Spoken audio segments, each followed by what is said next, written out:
Hello everyone, it's me, Leon Bailey from Beyond Frames, and today I'm going to be talking about how a game jam changed my life forever. Like, for real, it did. I'm going to be talking about how a game jam game turns into the game that I'm currently working on to release on Steam, which is called In Loving Memory. So stay tuned because we're going to go from the beginning of the game jam all the way to the end of it, and also show you the progress I've made currently so far in the actual game. I nervously sat there, anticipating how the next weekend will go. Will I be working non-stop going through living how to get a game with just 1 minute worth of gameplay? Or will it be bliss as I enjoy my time making the game for the weekend? And there it was. Timeless. Not that bad at all, actually. I opened up ClickUp to make a whiteboard and put timeless in the middle. I then added a definition of timeless first, which is not affected by passage of time or changes in fashion. In simple terms, time isn't a factor. And then split up the word to try and give me a new understanding of the word to maybe get some more ideas. I then got the idea to link it to emotions, because most of my stories are based around emotions and how humans interact with them. To be honest, most stories kind of are. Then this allowed me to come up with new ideas of things that aren't affected by time.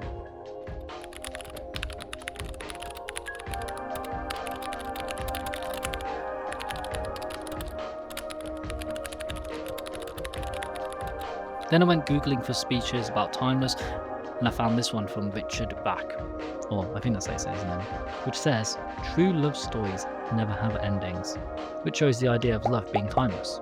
I then started brainstorming of game ideas because I was set on the idea of having two souls being in love, which is why they are highlighted. This led to a lot of cool potential game mechanics, such as trying to find your loved one in heaven, collect the memory fragments by exploring items and killing enemies. Imagine Gone Home mixed Ultra Kill. And then the further you progress, the more the environment opens up. Now going on to the narrative. I wanted the narrative to be told via the environment and the player explore it themselves. Again, games like Gone Home and What Remains of Edith Finch. And once you've killed the evil spirits, you get to be at peace with your late wife in the afterlife. And here is the final mind map. If this mind map sounds cool to you, then you should check out the game I'm currently working on, In Loving Memory. Blast your way through a paint-styled afterlife where every battle reveals a piece of your past. Survive action-packed boomer shooter-styled waves filled with a variety of enemies that represent your inner demons. Explore forgotten memories through an exploration walking simulator-style interactive environment to uncover the emotional truth and rest beside your loving wife. As you'll see later in the video and now with the screenshots, the game has paint-styled graphics which create these beautiful scenes. If you're like me and like a heartfelt emotional story, with a mix of a challenging yet enjoyable experience, then wishlist In Loving Memory today on Steam. Link down below. After making the environment, I wanted to try something new, something I've never tried before, which is the whole point of game jams really, to try something new and have fun with it. So I decided to make the graphics and art style paint-styled, similar to games like Gone Home and Life is Strange. So I got this texture from Ambient CG, which I highly recommend if you want to make your own games or have any website that has textures for whatever reason, if you're doing Blender or anything like that. It's essentially got thousands of free textures that you can use for commercial use. And then I threw this texture into Photoshop and added a dry brush filter to it, and then saved that Photoshop document into Unity. I used this toon-lit shader from the standard assets and added the textures needed, then I adjusted the outline to make this paint-styled toony lit world, which personally I love. Then I finished making the environment, and now I have this warm lit room from a wallpaper I made a while ago. When I made this wallpaper, I made it in grey so I could change the colour in Unity and have multiple variations of it. And this is the final look so far on my game jam game. However, in Loving Memory, I followed this colour palette as you can see in the screenshots. So all the walls, trees, props, everything really comes from these colours, and I get more colours from the website Colour Hexer. I essentially just go on the website, add in the hex code, and then use the colours available there. Then I added pictures, and so I can have custom pictures, I put cubes in place where the actual picture would be in the frame. So that means I can just add material to this cube and make the picture whatever I want it to be. Then I went back to making more of the environment again. Then I asked for some feedback from my beautiful girlfriend all the way in Norway, which is why there's a Norway Easter egg in Loving Memory, if the art style looks good so far. Then she said the red was too scary, so I made it blue because I can kind of see what she means. Then I added these gorgeous paintings which my very own girlfriend painted. She even made me this one for Christmas, isn't she great? They're also in Loving Memory too. Then I added this cool fire, which you can also see in Loving Memory. It's even the saving icon, since the fireplace is how you go to and from the Peacebound. Wondering what that is? Well, in Loving Memory, when you die, you go to your very own personalised Peacebound, where it has all the memories that are overrun by your inner demons that you must defeat. And your personalised Peacebound is based on a place you treasured most on Earth. In this case, it's the park you and your late wife, Laura Windsor, used to spend time together. And every time you defeat a boss fight, the Peacebound slowly gets its colour back, going from blue to orange, making it become the place it once was. And once all the demons are defeated, you can pass through this gate. Do you want to know what's behind the gate? Go wishlist in Loving Memory on Steam down below.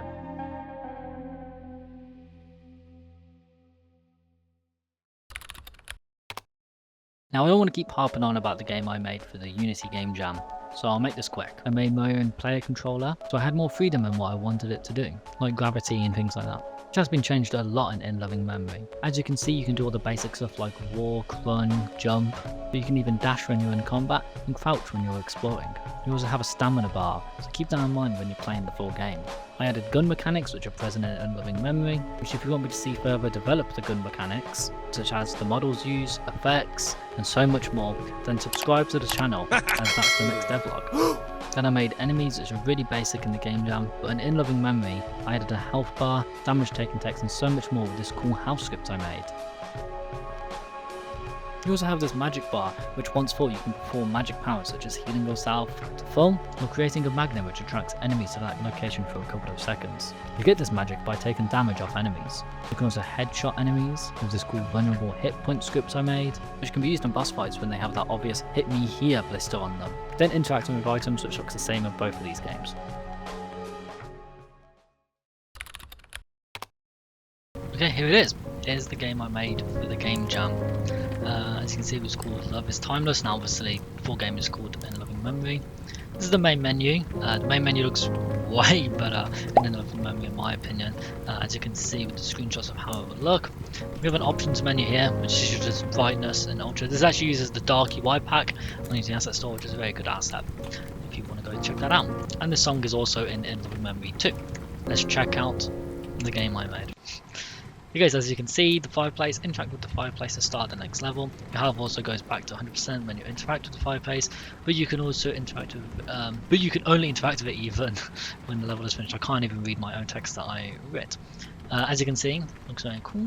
We're going to go ahead and continue, and this is what it looks like. Obviously, this art style is very similar in Loving Memory as it is now. And one thing you can't really do is obviously crouch, which obviously you can in Loving Memory, and you can't also zoom in. Also, if you're wondering, by the way, the reason why I have this like this is so you can just jump off. But the gravity is one thing I do not like about this. It's not nice at all, the gravity. I actually made the gravity minus 13 instead of minus 9.81 in Loving Memory, because it kind of forces you down a bit more. Like this feels too floaty in my opinion. Let's go over to the fireplace. Let's F to interact, which by the way now it's left mouse button. We're going to head and start the next level. Here we go. Let's kill these.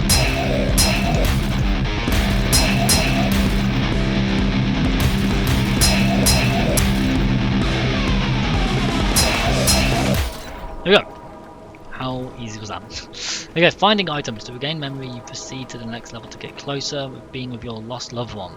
You'll first have to find items that bring you back the memory so you can get closer. Okay, so obviously now, as well also in Loving Memory, now obviously after you've, defeated the enemies, you now essentially explore the area that you have here. And you go ahead and interact with the items you need. And the more you do that, the more the area opens up after you do each level. Now, obviously, in Loving Memory, there's a little thing here that kind of says like which level you need to be on to open this door, for example. Also, the music is completely different now in Loving Memory, as you can see. This is the track that plays when you're in the combat modes, which I actually made for myself.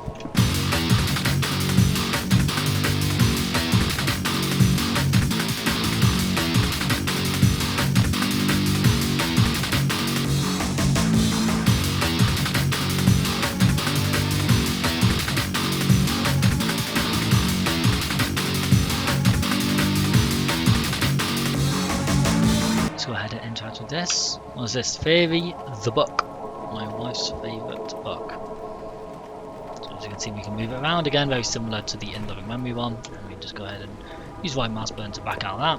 Which in in-loving memory, I'm actually going to add a thing in the top right corner which tells you how many items you have left to find, and you can just press a button that will essentially show that, so it's not always there. So I kind of want this bit to be more, you know, you take your time, very slow, kind of again, kind of just like Gone Home, What Remains of Edith Finch type style.